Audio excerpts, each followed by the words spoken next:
Alhamdulillah, salatu wassalamu ala rasulillah, wala hawla wala quwwata illa billah.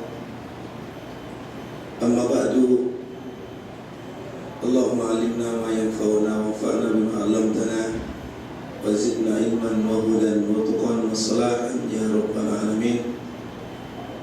Ikhwatal iman, azani Allah wa iyyakum. Alhamdulillah telah hadir di hadapan kita, di tengah-tengah kita, Ustaz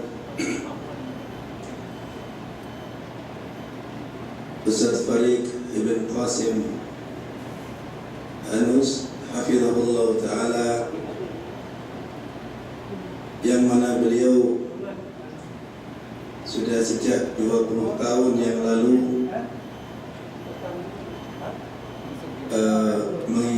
beraktif di Jaliyat Jeddah, dan bekerja sama dengan jaliyat-jaliyat yang lain dengan menyebarkan terjemahan ataupun buku-buku karya beliau, yang insyaAllah kita bisa melihat tulisan-tulisan beliau di bookstore Jaliyat Uneza, dan antum bisa memilikinya insyaAllah. Beliau alhamdulillah datang kepada kita ya, dan memberikan luang waktunya untuk bisa hadir di tengah-tengah kita, sebagaimana yang telah kami informasikan dalam Facebook ataupun informasi yang lainnya melalui media yang lainnya,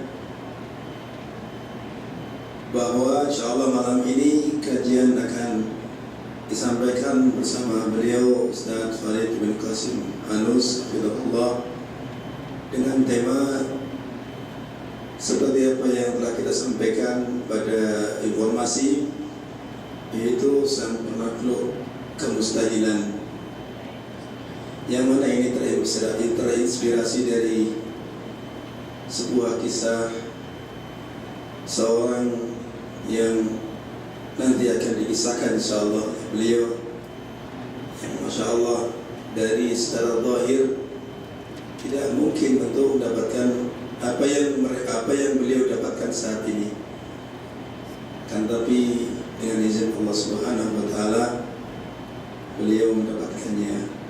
Maka selanjutnya nanti akan disampaikan oleh beliau Allah tentang kisahnya, dan juga mungkin faidah-faidah serta tasjih ataupun tausiah yang bisa diambil pelajarannya oleh jamaah sekalian. Dan kepada Ustaz saya ucapkan jazakallah khairul jaza atas kehadiran antum di tengah-tengah kami, dan luang waktu antum walaupun mungkin capek-capek, belum istirahat sama sekali dari perjalanan dari Riyadh ke sini tadi ya, karena mungkin tidak diperkirakan seperti sesuai dengan rencana, karena agak terlambat sedikit, mungkin lama di perjalanan dan seterusnya. Maka alhamdulillah ala kulli hal bahwa kita sudah beliau sudah berada di tengah-tengah kita. Sekarang saya berikan waktunya sebelumnya kepada beliau untuk menyampaikan materi ataupun kajian yang telah dimaksudkan tadi, yaitu berkaitan dengan masalah sang penakluk kemustahilan. Kepada beliau, Alhamdulillah, saya bersilakan.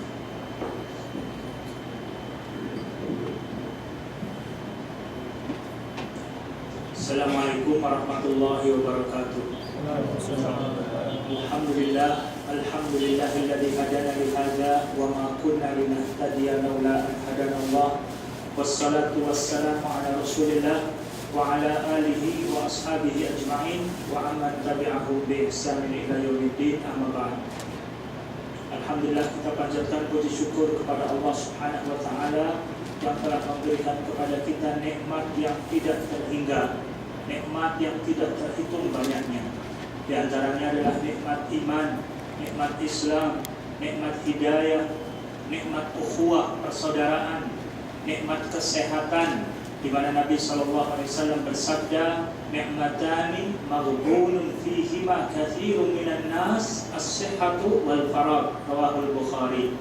Ada dua nikmat yang kebanyakan manusia tertipu pada kedua nikmat tersebut, yaitu nikmat sehat dan nikmat waktu luang. Semoga Allah Subhanahu wa taala menjadikan kita semua sebagai orang yang selalu mensyukuri segala nikmat-nikmatnya. Dijadikannya kita sebagai orang-orang yang bersyukur.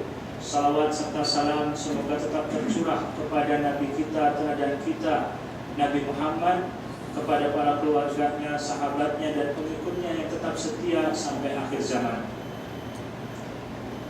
Kawan sekalian, saya diminta untuk memberikan tausiah tentang Penakluk Kemustahilan. Penakluk Kemustahilan itu sebuah judul buku yang ditulis oleh seorang pemuda warga negara Arab Saudi keturunan Indonesia bernama Ammar Bugis.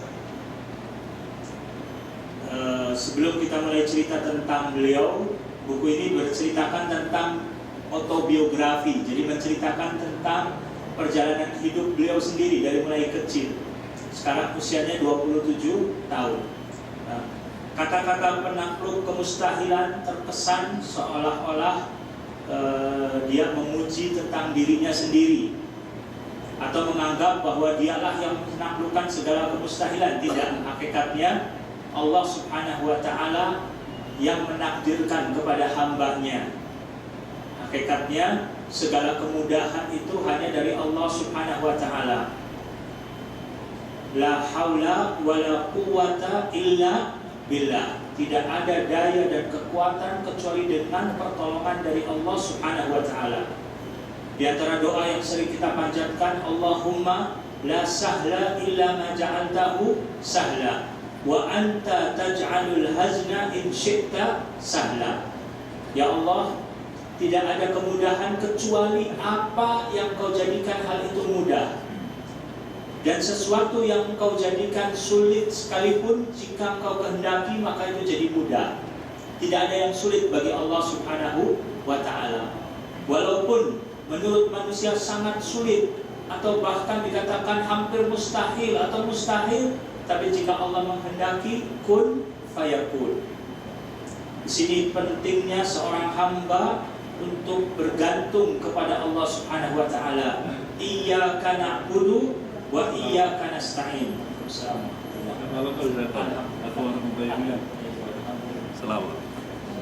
Hanya kepada Engkau kami beribadah dan hanya kepada Engkau kami memohon pertolongan. Hanya saja Ammar Bugis ini sejak usia 2 bulan itu mengalami kelumpuhan total. Dari ujung kepala sampai ujung kaki tidak bisa bergerak. Bisa dilihat barangkali nanti di internet ada TV Rawat Mekah. Ada wawancara dengan TV Rawat Mekah. Bagaimana bentuk tubuhnya, bentuk fisiknya, tidak bisa bergerak sama sekali. Para dokter memperkirakan umurnya tidak akan lebih dari 2 tahun. Umumnya penyakit tersebut, umumnya penderitanya itu meninggal tidak lebih dari 2 tahun usianya. Tapi tadi Allah Maha berkuasa atas segala sesuatu yang menurut manusia mustahil dia bisa bertahan hidup. Jika Allah menghendaki, Allah panjangkan umurnya sampai sekarang masih hidup usia 27 tahun. Dia lahir di Amerika karena ayahnya sedang ambil kuliah S3 sebagai dosen di Jeddah, ambil kuliah di sana S3. Lahir anak pertama bernama Ammar Bugis. Sampai umur 8 tahun kembali ke Jeddah, melanjutkan sekolah di Jeddah sampai usia 13 tahun, hafal Al-Quran 30 juz. Lulus SMA rata-ratanya 96, sekian. Rapotnya itu rata-ratanya 96 lebih. Kemudian kuliah di jurusan komunikasi di Jeddah dan lulus dengan predikat cum laude, nilainya istimewa. Dan sekarang dia profesinya sebagai wartawan dan juga sebagai motivator. Sering keliling, insya Allah mungkin besok datang ke Riyadh, kemudian juga sering ke luar kota untuk wilayah Arab Saudi, bahkan juga sering dipanggil ke luar negeri, ke Qatar, ke Kuwait, ke Oman, termasuk juga pernah datang ke Indonesia di akhir bulan Desember 2012. Walaupun dalam kondisi fisik yang lumpuh, hanya lidah saja bisa bergerak dan matanya, dua bola matanya bisa bergerak untuk melihat, bisa. Tapi fisiknya dari kepala sampai kaki sudah tidak bisa bergerak.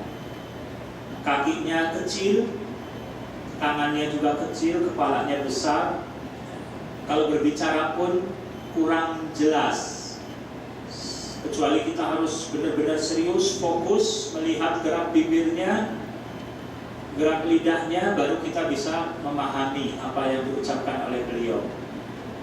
Banyak pelajaran berharga yang bisa kita dapatkan dari kisah beliau ini. Subhanallah, saya waktu itu datang bulan Sya'ban tahun lalu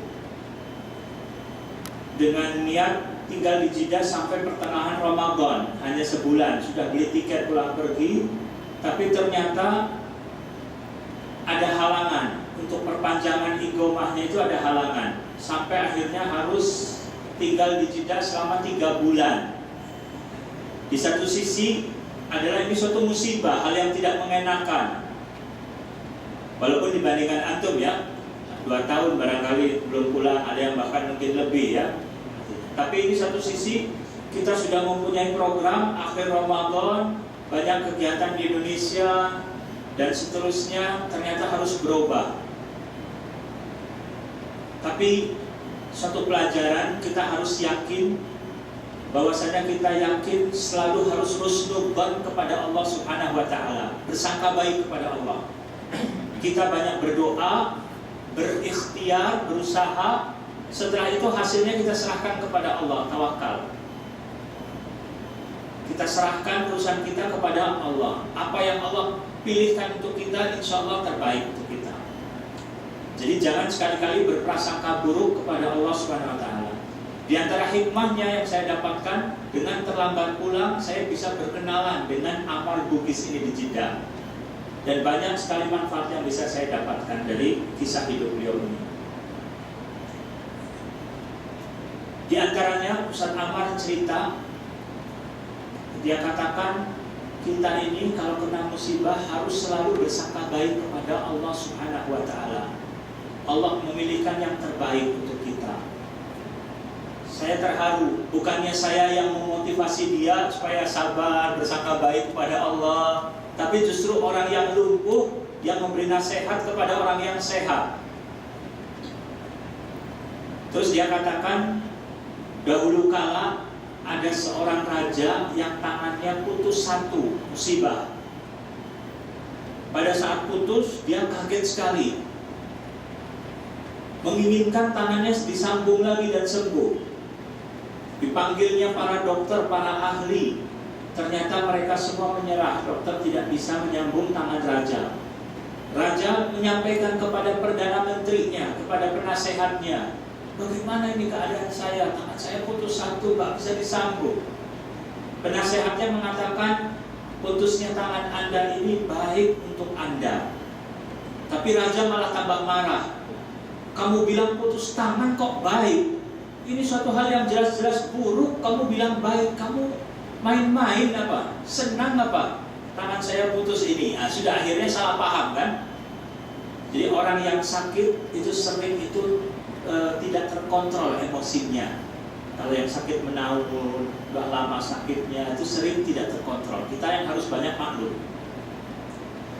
Dan selanjutnya raja menyatakan, kalau karena kamu ini menghina saya pecat.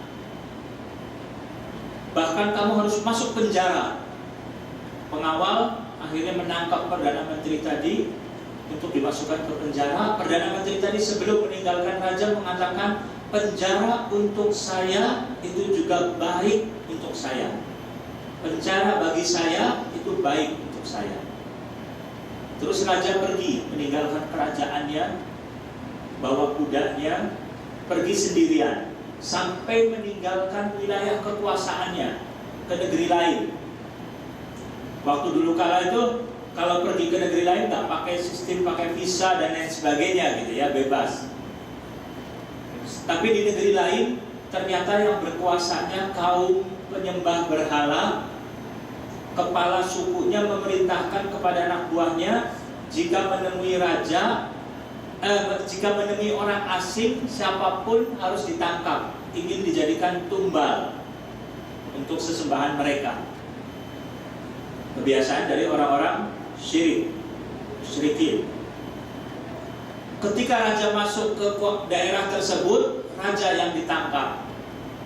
Walaupun dia bilang saya raja tetangga sebelah, nggak dipercaya oleh mereka. Yang penting anak buah itu melaksanakan tugas atasan gitu kan.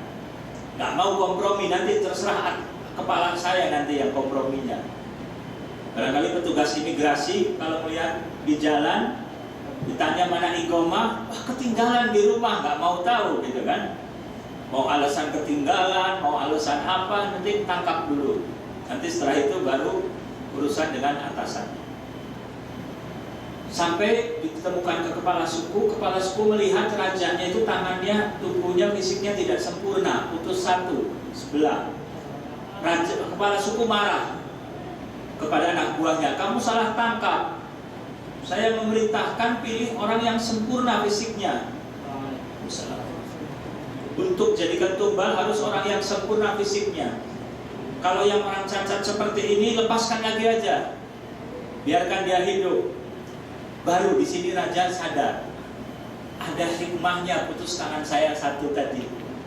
Seandainya fisik saya sempurna, dengan ditangkap ini saya bisa mati gitu. Dia pulang menyesali, minta maaf kepada Perdana Menteri.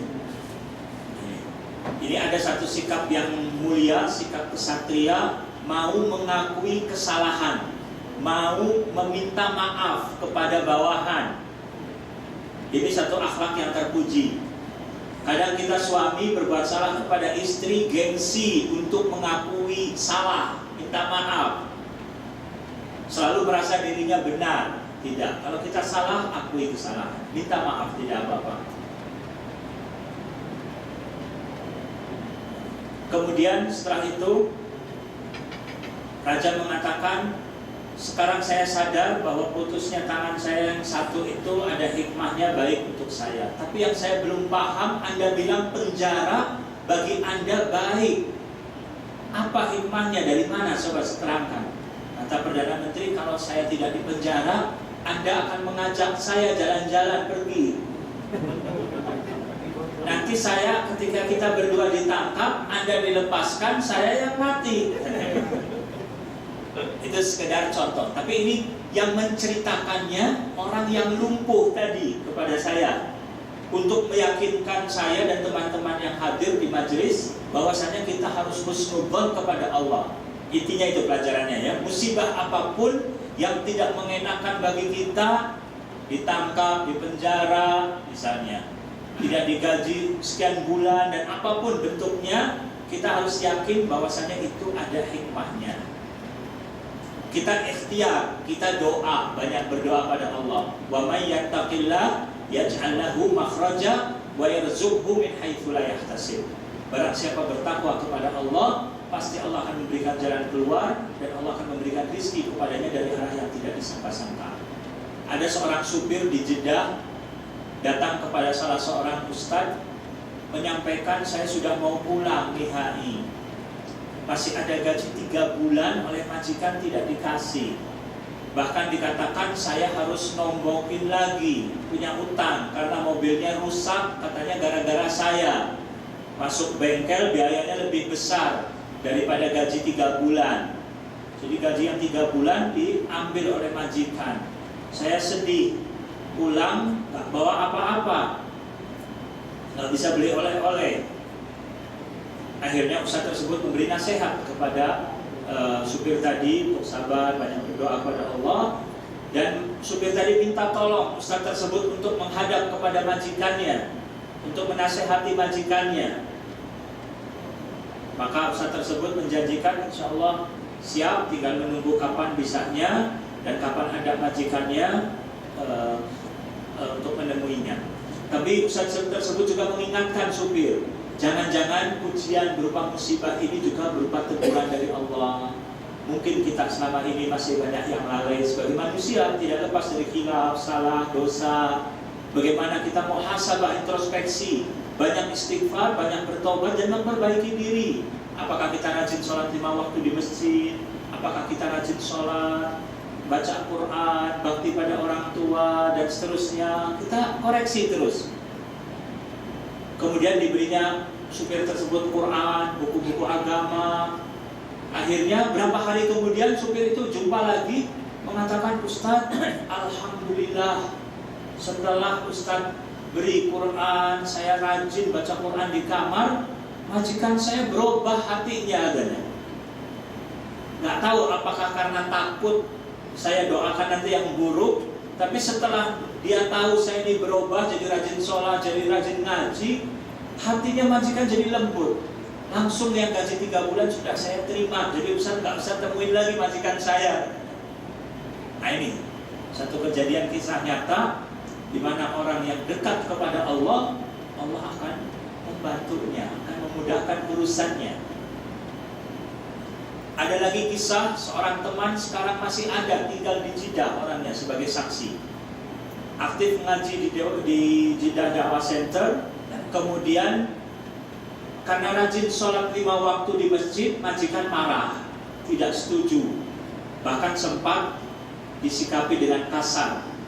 Saya tidak tahu persis, lupa apa ditendang atau dimarahin, yang jelas kasar. Akhirnya supir itu mengatakan kalau saya harus tidak boleh sholat di masjid, saya pilih pulang saja. Dia dengan istrinya. Akhirnya mereka berdua pulang. Setelah di Indonesia, daftar lagi ke PT, berdua balik lagi untuk bekerja lagi di Arab Saudi. Dia tidak tahu, tidak bisa milih majikannya siapa kan. Bisa jadi sama yang seperti dulu atau lebih buruk lagi, tapi mungkin lebih baik. Tapi subhanallah, ketika sampai di Jeddah, majikannya menugaskan yang supir ini untuk aktif di masjid. Jadi marbot di masjid. Istrinya di rumah, sedangkan suaminya ini kerjanya di masjid. Subhanallah. Karena dia meninggalkan asalnya tadi, pulang tadi karena mempertahankan untuk bisa sholat di masjid. Subhanallah, diberi oleh Allah SWT pekerjaan sesuai dengan apa yang dia inginkan. Kerjaannya untuk menjaga masjid, membersihkan masjid dan seterusnya, merawat masjid. Sampai sekarang masih ada jeda. Ya. Kemudian saya tanya kepada Ustaz Ammar ini, Ammar, kalau Anda tadi mengatakan kita harus husnudzon kepada Allah setiap musibah, Anda sekarang mendapatkan musibah berupa kelumpuhan total. Apa kira-kira hikmahnya yang Anda rasakan? Ammar mengatakan yang jelas, insya Allah hisab saya di hari akhirat lebih ringan dari Anda yang sehat. Karena saya lumpuh, gerakan saya terbatas, tangan saya tidak bisa bergerak. Sedangkan tangan Anda bisa bergerak. Apa yang dilakukan oleh tangan Anda, jika berupa kemaksiatan, keburukan, akan diminta pertanggungjawaban kelak. Apa yang dilangkahkan oleh kaki Anda menuju tempat-tempat tertentu, jika ke tempat yang buruk, akan diminta pertanggungjawabannya. Mata Anda apa digunakan untuk melihat apa saja karena bebas bisa bergerak, kaki akhirnya mungkin bisa melihatnya yang haram, maka akan diminta pertanggungjawabannya. Allah berfirman, "Tsumma latus'alunna yauma idzin 'anil na'im." Kemudian kalian akan ditanya pada hari itu tentang segala kenikmatan. Kenikmatan dunia yang kita berbangga-bangga, berlomba-lomba akan ditanyakan oleh Allah Subhanahu wa taala. Kemudian Allah beri kelebihan juga kepada Ustaz Ammar, kekuatan hafalannya. Kalau membaca Al-Quran, cukup 1 lembar itu 3 menit waktu lamanya. Sebentar kan, hanya 3 menit untuk bisa menghafal 1 halaman Al-Quran. Dalam waktu 3 menit menghafal 1 halaman. Allah beri kelebihan. Nomor HP disebutkan sekali saja sudah langsung hafal. Kata dia, saya bilang, boleh saya coba Ustaz? Boleh. Saya sebutkan nomor HP saya, hafal. Nomor HP teman, hafal juga. Setelah ngobrol sejam, setelah pamitan, nomor HP sejam lalu yang pernah disebutkan masih tetap dihafal juga. Padahal sudah sejam yang lalu, tidak dicatat, dia tidak bisa mencatat. Ini Allah beri kelebihan. Al-Imam Ibnu Qayyim rahimahullah dalam sebuah kitabnya mengatakan, ma aghlaqallahu baban li 'abdin bi hikmah illa fatahalahu baban bi rahmah. Ma aghlaqallahu baban li 'abdin bi hikmah.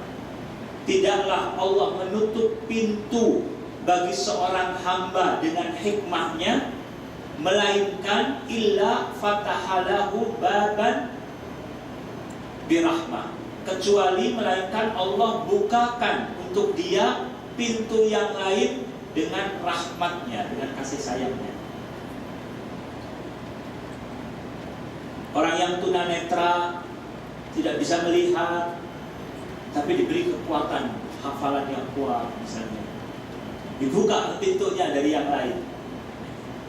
Jadi kita tidak boleh punya perasaan minder karena adanya kekurangan-kekurangan yang kita miliki, baik kekurangan fisik ataupun kekurangan lainnya.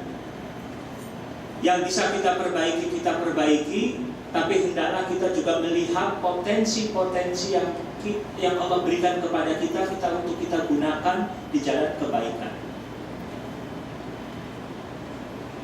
Ammar mengatakan, kalau kalian melihat saya yang lumpuh, menganggap saya ini mahrum minan nikmah, terhalang dari nikmat, padahal tidak, kenyataannya banyak sekali nikmat yang Allah berikan kepada saya, tidak terhingga banyaknya.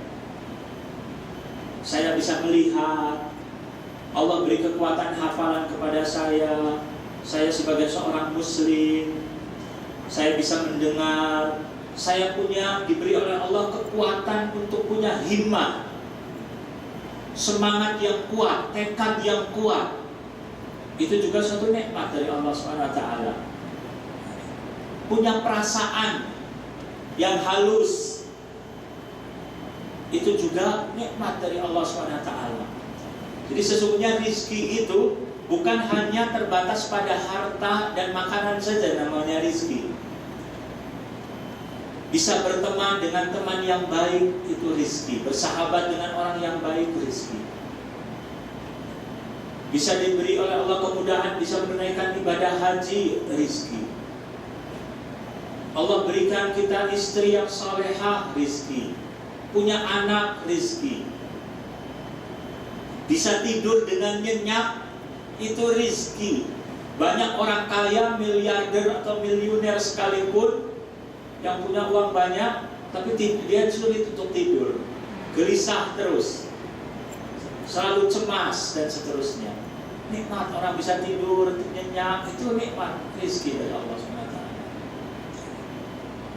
Maka Ustaz Ammar berpesan, Allah telah memberikan nikmat kepada kalian yang banyak sekali. Gunakan segala nikmat dan potensi yang Allah berikan itu untuk membela agama, untuk memperjuangkan agama, untuk melayani, memberikan manfaat kepada masyarakat. Jangan kita egois, hanya memikirkan hanya diri sendiri saja. Kesempatan, kita tidak tahu umur kita kapan kita dipanggil oleh Allah SWT. Banyak teman-teman kita yang lebih muda dari kita sudah duluan dipanggil oleh Allah SWT. Kita harus mempersiapkan bekal untuk hari akhirat dengan ilmu, dengan amal soleh, dengan amal jariah, sedekah jariah, sehingga kalaupun kita wafat meninggal, kita berharap amal akan terus mengalir untuk kita.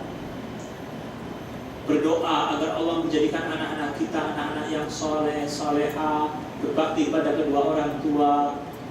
Karena setelah kita meninggal, kita sangat membutuhkan doa anak yang soleh. Ilmu yang bermanfaat itu juga akan mengalir terus pahalanya. Kalau kita belajar menuntut ilmu dengan nafas dan mengamalkannya, menyebarkannya dengan berbagai macam jalan, itu akan terus mengalir pahalanya. Sering kita ini tidak merasakan nikmat yang Allah berikan kecuali kalau nikmat itu sudah dicabut dari kita. Seperti tadi, orang yang sakit baru menyadari nikmatnya sehat. Kalau kita sakit baru sadar, ya Allah, seandainya saya sehat, saya akan rajin menuntut ilmu, saya akan rajin beribadah, saya akan rajin berjuang. Tapi sudah terlambat, sudah sakit-sakitan misalnya, tidak bisa lagi berbuat apa-apa misalnya, kecuali sangat terbatas sekali. Kita baru menyadari betapa besarnya nikmat untuk bisa belajar menuntut ilmu ketika kita berada di suatu daerah terpencil yang sulit untuk mendapatkan ilmu. Kita bayangkan daerah-daerah di Indonesia, di pedalaman, di Irian, di pedalaman-pedalaman di Kalimantan, di Sumatera, daerah-daerah yang sulit adanya ustadz yang membimbing mereka. Kalau datang seorang dai dari luar, beberapa hari, beberapa pekan untuk berdakwah disambut dengan gembira. Mereka haus sekali akan ilmu agama. Kalau mereka pulang pamitan, nangis, sedih, ditinggal. Tapi kadang kita tinggal di suatu tempat yang banyak ulamanya, banyak ustadznya, banyak dai-nya, kesempatan untuk menuntut ilmu mudah, tapi kadang kita bermalas-malasan untuk menuntut ilmu misalnya. Jadi tidak menyadari kecuali kalau sudah dicabut. Ada seorang yang lumpuh juga di Jeddah. Selain Ustadz Ammar, saya punya juga sahabat namanya Ustadz Abdullah Banekma. Hanya kepalanya saja yang bisa gerak. Dari leher ke bawah lumpuh total. Usianya sekarang 39 tahun. Lumpuhnya sejak usia 19 tahun. Dia pernah ditengok oleh 25 anak yatim dari panti asuhan. Setelah menengok, mereka pamit, ada satu anak yang belum sampai keluar dari pintu, kembali lagi menemui Ustadz Abdullah sambil menangis, mengatakan, "Ustadz, saya ingin lumpuh seperti Anda." Kaget Ustadz Abdullah, "Ittaqillah, takutlah kamu kepada Allah, jangan berkata sembarangan. Mengapa kamu bilang ingin lumpuh? Saya sendiri tidak ingin lumpuh," gitu kan. Tapi ini takdir dari Allah. Tidak enak lumpuh itu, kata dia. Makanan di samping saya, minuman di samping saya tidak bisa menjamahnya, kecuali harus ada orang yang menyuapi saya. Wajah saya gatal, gak bisa menggaruk sendiri. Saya kena nyamuk kalau malam, karena dia tidak kuat dingin. Jadi kalau tidur tidak pakai AC, kemudian datang nyamuk, ngusir nyamuknya sulitnya bukan main. Sudah saya usir, tapi datang lagi. Saya sembur dengan dari mulut, datang lagi gitu kan nyamuk di telinga saya dan seterusnya. Bahkan kalau saya sudah lelah sekali, saya cari akal bagaimana caranya nyamuk itu mati. Saya julurkan lidah saya supaya nyamuk itu nempel di lidah saya yang basah, sehingga nyamuk itu mati. Tapi tidak saya telan, saya makan, saya buang. Tapi mengapa Anda ingin lumpuh? Coba terangkan, ada masalah apa? Anak itu masih remaja mengatakan, "Ustaz Abdullah, Anda harus bersyukur kepada Allah. Meskipun Anda lumpuh, tapi Anda masih punya bapak, masih punya ibu. Saya sehat, tapi saya tidak punya bapak, tidak punya ibu. Saya sedih, tidak merasa bahagia." Apalagi kalau Idul Adha, Idul Fitri, orang-orang setelah sholat Id kumpul dengan keluarganya, kami kembali ke panti asuhan, gak kumpul sama siapapun, kecuali teman-teman saja. Kami banyak menangis. Walaupun sebenarnya seorang tidak boleh sedih, merasa tidak bahagia karena Allah takdirkan ayah dan ibunya meninggal misalnya kan. Rasulullah SAW dari kecil lahir yatim, bapaknya meninggal. Umur 6 tahun meninggal ibunya kan. Tapi tetap tidak menghalangi untuk tetap menjadi orang yang bahagia, yang sukses. tawakal dan seterusnya, sabar. Bahkan goncangan-goncangan, ujian-ujian, penderitaan-penderitaan itu menjadikan seorang semakin matang, semakin berkualitas. Berbeda dengan yang kurang ujiannya. Jadi kurang tahan banting nantinya.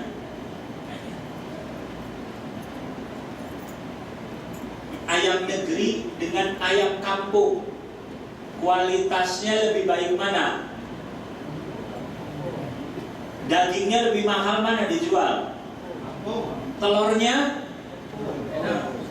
Tapi penderitaannya lebih berat mana, ayam kampung sama ayam negeri?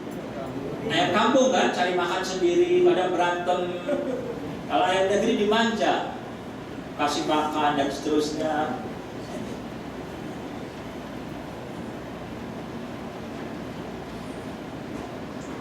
Jadi kembali kita baru merasakan betapa nikmat itu seringnya kalau sudah dicabut nikmat itu. Tapi jangan sampai seperti itu kita seharusnya kan. Gunakanlah kesempatan 5 hal sebelum datangnya 5 hal yang lain kan. Gunakan kesempatan masa sehatmu sebelum datangnya sakitmu, masa mudamu sebelum datangnya masa tuamu. Gunakan kesempatan hidupmu sebelum datangnya kematianmu. Gunakan kesempatan masa kayamu sebelum datangnya kemiskinan padamu dan seterusnya. Itu diantara pelajaran-pelajaran yang saya dapatkan dari Ustaz Ammar. Banyak sekali sebenarnya, dan sudah saya sempat ceramahkan, sampaikan ya di TV Roja ataupun yang lainnya. Bisa lebih, bahkan ada satu MP3 juga ceramah di Malang yang lebih panjang lebar lagi membahas tentang kisah Ustaz Ammar. Sedangkan dalam kesempatan ini mungkin saya beberapa hal saja yang ingin saya sampaikan. Kemudian diantaranya Ustaz Ammar ini semangat sekali menuntut ilmu. Walaupun posisi keadaan fisiknya lumpuh, tapi semangat menuntut ilmu, semangat berdakwah, dan tidak mudah putus asa, tidak mudah putus asa. Kalau mengalami kegagalan-kegagalan, tidak lemah. Dia yakin bahwa kegagalan itu insya Allah sebagai jalan untuk menuju keberhasilan. Bulan Ramadan yang lalu, beberapa kali daftar untuk jadi dosen di Jeddah. Tapi ternyata intinya dia tidak diterima jadi dosen di Jeddah. Subhanallah, dia dipanggil ke Dubai, di Emirat, diterima untuk jadi dosen di sana. Datang kemudahan. Ketika ditutup pintu di Jeddah, justru dibuka pintu di Emirat. Bahkan di Emirat juga putra mahkota Dubai memberikan kesempatan Ammar memberi beasiswa untuk kuliah lagi, ambil S2 dan S3. Sehingga waktu saya datang ke rumahnya, Ustaz Ammar juga memberi nasihat. Dia katakan, aslih ma bainaka wa bainallah, sayuslihullahu ma bainaka wa bainan nas. Perbaikilah hubungan Anda dengan Allah, niscaya Allah akan memperbaiki hubungan Anda dengan manusia yang lain. Jadi kalau kita menghadapi masalah dengan keluarga, dengan istri, dengan anak, problem, kita dekat pada Allah SWT. Berdoa, bertaubat, beristighfar, beramal soleh, supaya nanti Allah mudahkan urusannya. Ya, perbaiki hubungan kita dengan istri jadi lebih baik, insya Allah dengan anak lebih baik. Jangan kalau tambah punya masalah tambah jauh dari Allah, perginya ke dukun, ke paranormal dan seterusnya. Ya, itu mungkin diantara yang bisa saya sampaikan berkenaan dengan kisah Ustaz Ammar ini. Dia sudah nikah sekitar 4 tahun yang lalu. Ada seorang janda beranak 1, sarjana komputer, usianya lebih tua dari Ustaz Ammar, 30 tahun lebih. menikah dengan Ustaz Ammar ini. Semangat hanya nikah tujuannya untuk merawat orang yang sakit tadi, ya kan?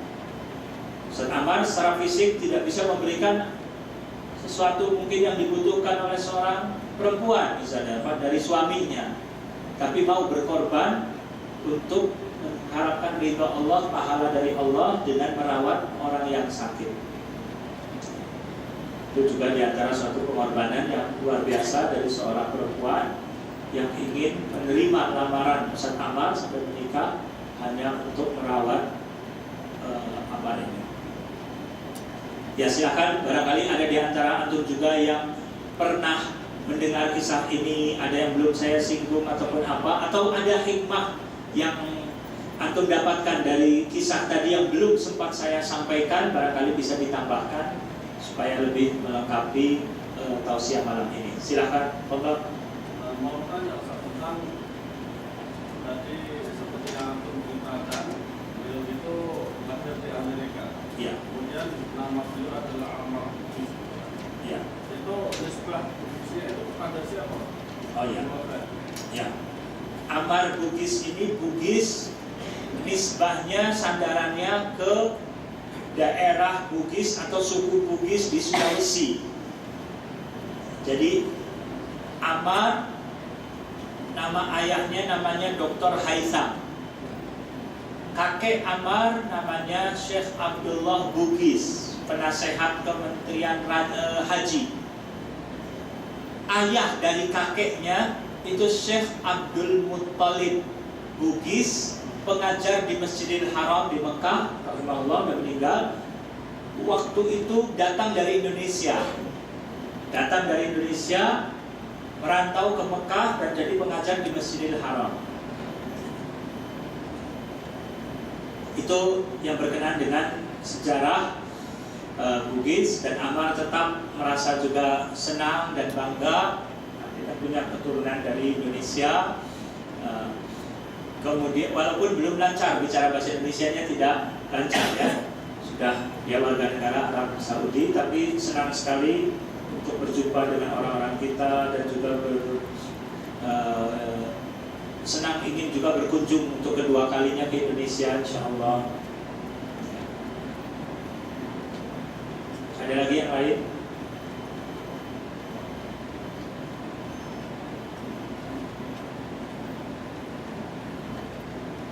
Ada Facebooknya juga, ada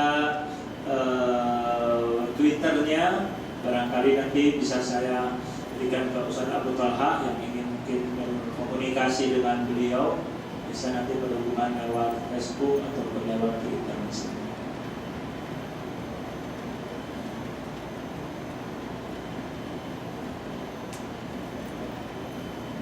Silakan yang lain.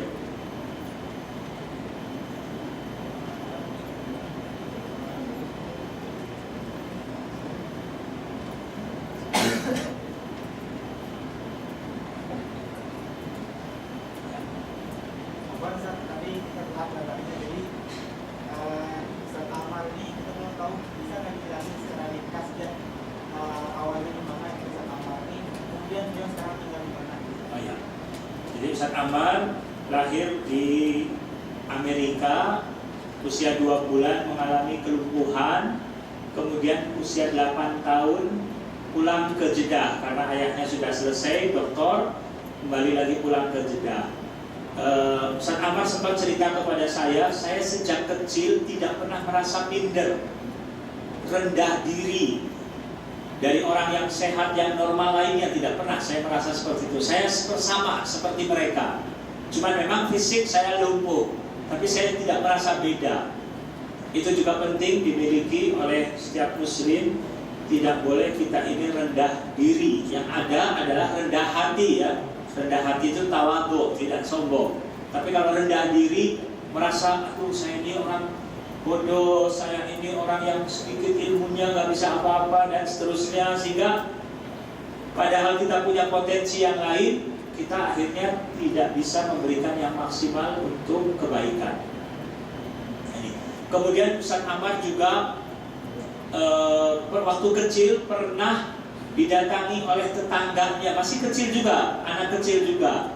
Tapi ketika melihat anak kecil Ammar ini tidak bisa bergerak, tidak bisa berjalan, tetangganya bertanya, kok kamu gak bisa bergerak, tidak bisa berjalan? Kenapa? Ammar balik bertanya, kalau kamu sih bisa berjalan, mengapa? Kenapa bisa berjalan? Anak itu menjawab, Allah menciptakan saya bisa berjalan, bisa bergerak. Kata Ammarnya, sama, Allah juga menciptakan saya tidak bisa bergerak, tidak bisa berjalan. Ini juga Allah ciptakan saya seperti ini, gak ada bedanya sama kamu. Ketika usia 8 tahun, dia temuin dokter yang mengatakan tidak akan bisa hidup lebih lama dari 2 tahun. Pak dokter, kata Anda saya tidak bisa hidup lebih dari 2 tahun. Sekarang saya sudah 8 tahun masih tetap hidup. Dokternya orang kafir. Katakan ini keajaiban Tuhan, katanya. Ada lagi, silakan yang lain. Dari kisah yang tadi, jadi banyak sekali yang saya dapat ambil kesimpulan yang baik dari kisah Ustaz Ammar. Iya. Saya ingin bertanya, gimana apakah kesabaran itu memang berbeda-beda dikasih kesabaran sama Allah, atau memang kita harus melatih kesabaran itu sampai tahap yang seperti Ustaz Ammar yang didapatkan? Iya. Iya. Assalamualaikum. Kemudian Ustaz Ammar juga sekarang tinggalnya di Jeddah. Sekarang tinggal di Jeddah, tapi ada kemungkinan untuk menjadi dosen di Uni Emirat Arab di Dubai untuk tahun ajaran baru. Ada kemungkinan karena sudah diterima untuk jadi dosen di sana. Tapi pemerintah Arab Saudi menginginkan Ammar jadi dosen di Jeddah. Sampai saat ini belum ada keputusan. Untuk kesabaran, kita sebagai seorang Muslim itu harus sabar, gitu kan?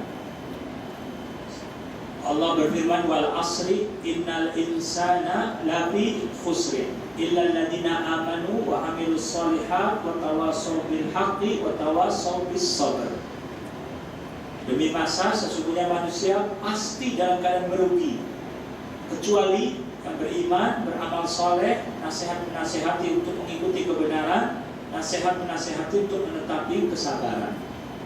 Kesabaran itu harus dalam hidup, harus sabar, syukur dan sabar. Sabar untuk taat kepada Allah butuh kesabaran. Sabar dalam sholat, sabar waktu haji, sabar dalam beribadah saum Ramadan, itu butuh kesabaran. Untuk meninggalkan maksiat juga butuh kesabaran. Untuk bisa menahan pandangan mata butuh kesabaran. Kesabaran untuk bisa menahan emosi, sabar. Juga kesabaran menghadapi musibah dan ujian. Tentu tingkat kualitas keimanan seorang semakin kuat, insya Allah kesabarannya akan lebih kuat. Dan perlu dilatih juga. Di antaranya dengan kita membaca Al-Quran, meningkatkan keimanan, menuntut ilmu, belajar. Itu akan melatih insya Allah kesabaran lebih banyak lagi.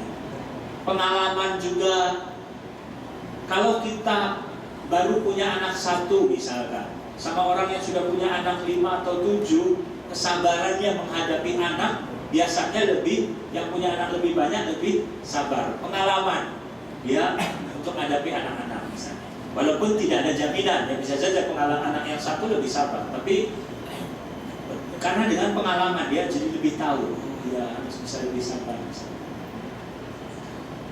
Sehingga berbeda di sini guru misalnya di taman kanak-kanak yang belum nikah, belum punya anak, sama guru yang sudah punya anak, dia bisa lebih sabar menghadapi anak muridnya misalnya. Kemudian dengan kita terus mempelajari baca Al-Quran, kita pelajari kisah-kisah para nabi, para rasul, di mana mereka kesabarannya, Nabi Yusuf, Nabi Yunus, Nabi Syuaib dan seterusnya, itu juga bahkan juga Nabi Muhammad SAW menjadikan kita lebih termotivasi juga untuk bisa sabar. Termasuk siapapun, orang-orang di sekitar kita, termasuk Ammar Bugis tadi, jadi contoh misalnya kesabarannya kita bisa termotivasi. Dia aja orang yang lumpuh, sabar gitu kan. Masa saya pernah baca di internet, ada seorang yang menulis menyatakan saya menangis melihat Ammar, katanya, melihat Ammar Bugis. Orang lumpuh tapi kok masih sabar, masih bisa bersyukur kepada Allah, menghafal Al-Quran. Saya sedang diuji oleh Allah tapi secara fisik sehat. Sebelum saya melihat Ammar dan mendengar kisahnya, saya bersangka buruk kepada Allah. Kenapa kok Allah uji saya seperti ini? Tapi setelah saya melihat, saya bertaubat kepada Allah bahwa saya ini salah kalau bersangka buruk kepada Allah. Saya harus berhusnudzon, bersangka baik kepada Allah. Ini. Jadi orang bisa termotivasi, bisa menjadi sadar dan bisa lebih sabar dengan melihat atau menyaksikan atau mendengar kisah orang-orang yang sabar. Ya. Ada lagi? Dalam keadaan bagaimana cara belajar dan mengajarkannya? Iya. Menggerakkan dengan tulisan. Ya. Setiap orang berbeda-beda dalam hal cara belajar ya. Untuk Ustaz Ammar sendiri, dia membaca. Belajarnya itu dengan membaca. Karena matanya masih bisa melihat, maka dibukakan buku atau Al-Quran atau kitab tafsir. Dia baca sendiri. Dan waktu kecilnya di Jeddah itu ada guru privatnya yang datang mengajarkan, membimbing. Ada yang mengajar, tapi juga dia banyak membaca.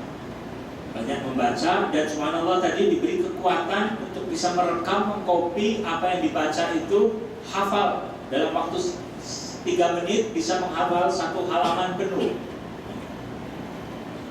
Dan di antara ketika ditanya apa yang menyebabkan Anda bahasa Arabnya bagus sekali, bahkan menulis buku yang berjudul Qahir Mustahil itu, penakluk kemustahilan, dalam rangka untuk memberi motivasi.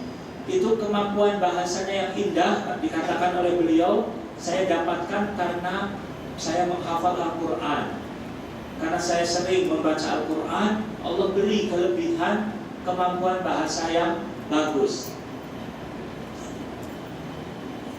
Untuk Ustaz Abdullah Banikmah, dia juga dengan membaca, diberi oleh ahli komputer, video, laptop ya. Kemudian baca Al-Qurannya itu dengan perintah suara. Jadi kalau dia menyebutkan ada kode-kode tertentu, nun atau apa, nanti dibuka surat Al-Baqarah misalnya, dibaca 2 halaman. Nanti setelah itu ada kode tertentu dengan suara, nanti pindah ke halaman berikutnya. Dan dia bisa mendengarkan ceramah-ceramah dari para masyayikh siapapun yang dia inginkan ada di program tersebut. Kitab tauhid, kitab fikih, kitab tafsir, mendengarkan qari Quran, mau membaca kitab-kitab tafsir dari kitab tafsir apa, itu pun sudah ada programnya dengan perintah suara. Dan Ustaz Abdullah Banikmah sampai sekarang masih belajar di Ma'hadul Haram di Madinah, di Masjid Nabawi. Jadi tinggalnya di Jeddah, tapi kalau ujian seperti sekarang ini berada di Madinah untuk 2 bulan. Nanti untuk mengikuti ikhtibar ujian. Termasuk Ustaz Ammar juga di antara metode belajarnya di samping membaca juga dibacakan. Dibacakan juga, itu juga bisa. Tapi tiap orang berbeda-beda dalam hal belajar. Ada yang lebih kuat daya ingatnya dengan mendengar, ada juga yang dengan melihat dan membaca, atau dua-duanya. Ada lagi yang lain?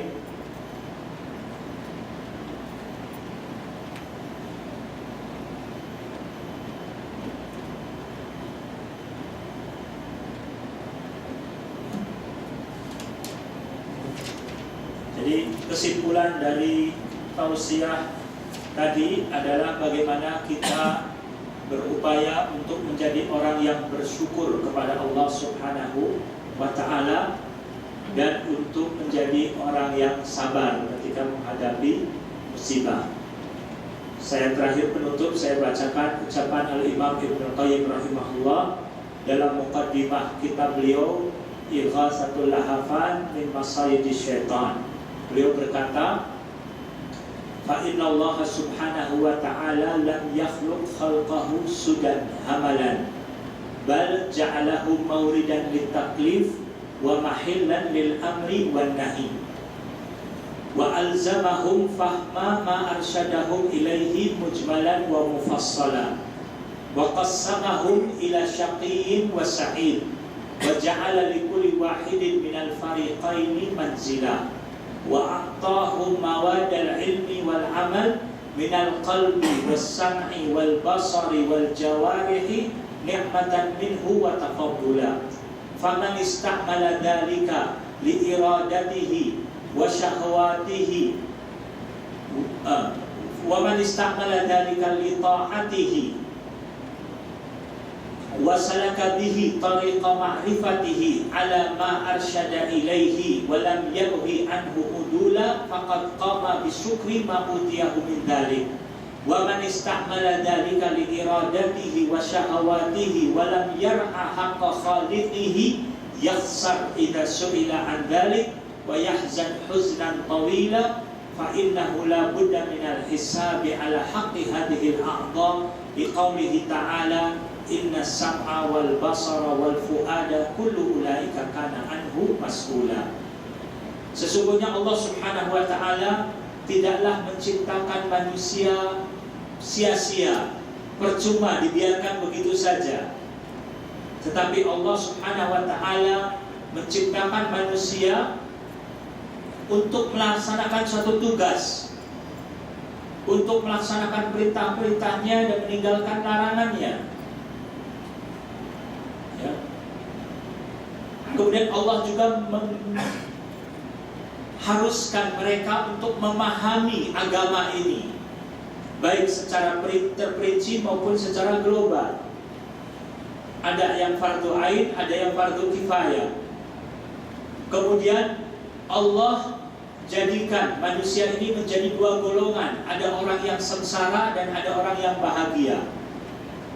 Allah berikan kepada manusia alat-alat organ tubuh untuk menerima ilmu dan beramal, baik dari hati, pendengaran, penglihatan, sebagai satu nikmat dan karunia dari Allah. Barang siapa yang menggunakan segala nikmatnya untuk taat kepada Allah, mengenal Allah sesuai dengan apa yang Allah bimbing, maka dia telah bersyukur atas nikmat yang diberikan kepadanya. Tapi sebaliknya, barang siapa yang menggunakan nikmat Allah tadi untuk maksiat, untuk memenuhi hawa nafsunya, memuaskan hawa nafsunya, dan tidak menjaga hak Khaliqnya, maka pasti dia akan rugi apabila ditanya atas segala nikmat tersebut. Berdasarkan firman Allah, inna sam'a wal basara wal fu'ada kullu ulaika kana anhu mas'ula. Jadi hakikat syukur kepada Allah itu adalah tidak cukup hanya meyakini Allah pemberi nikmat, tidak cukup hanya dengan lisan banyak memuji Allah. Itu penting, banyak memuji Allah dengan lisan penting. Konsekuensi kita bersyukur pada Allah, tapi ada juga yang ketiga, menggunakan nikmat Allah di jalan yang diridhoi oleh Allah. Semoga Allah Subhanahu wa ta'ala menjadikan kita sebagai orang-orang yang bersyukur atas segala nikmatnya. Allahumma auzi'na an nashkura ni'mataka allati an'amta 'alaina. Ya, kemudian juga kita banyak berdoa juga, Allahumma a'inni 'ala dzikrika wa syukrika wa husni ibadatik. Ya Allah, tolonglah aku untuk selalu dapat mengingatmu, untuk dapat mensyukuri nikmat-Mu dan untuk dapat beribadah kepadamu dengan baik. Itu saja yang bisa saya sampaikan. Saya mohon maaf apabila ada hal-hal yang kurang berkenan, dan insya Allah semoga tausiah malam ini bisa kita ingat-ingat kembali, kita catat, kita renungkan kembali, dan setelah itu kita buktikan dalam amal perbuatan. Tidak cukup kita dengar saja, tapi perlu kita buktikan dengan amal perbuatan, dan kita sampaikan juga kepada teman-teman yang belum mendengar, kepada keluarga, kepada istri, kepada anak. Semoga bisa memberikan manfaat kepada kita semua dan mudah-mudahan menjadi sebab hidayah untuk kita semua. Wassallallahu ala nabiyina Muhammad wa ala alihi wasahbihi wasallam wa akhiru da'wana alhamdulillahi rabbil alamin. Wassalamualaikum warahmatullahi wabarakatuh. Allah